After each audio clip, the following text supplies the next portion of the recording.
अब इसके बाद हिंदी मुकालमा पेश करने के लिए मैं दावत सुखन देने जा रहा हूँ यास्मीन और ज़ैनब को कि वह और हिंदी मुकालमा हम सामाईन के सामने पेश करें।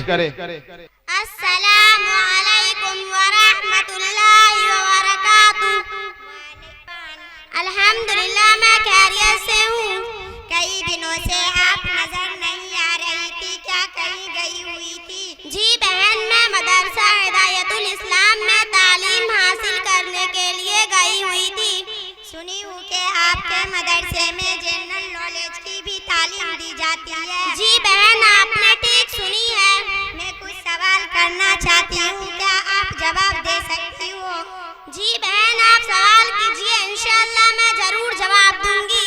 बिहार में कुल कितने अनुमंडल है? 101। बिहार में कुल कितने जिला है? 38। बिहार में कुल कितने प्रमंडल है? 9।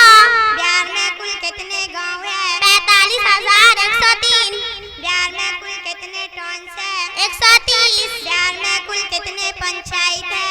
8,406। बिहार में कुल कितने पुलिस स्टेशन है? 853। बिहार का मुख्यमंत्री कौन है? श्री नीतीश कुमार। बिहार का राज्यपाल फागू चौहान। बिहार का राज्य पक्षी गोरैया। बिहार का राज्य पशु बैल। बिहार का प्रधानमंत्री नरेंद्र मोदी। भारत में कुल कितने राज्य है? 29। भारत में कुल कितने शासित प्रदेश है? 7। अस्सलामु अलैकुम।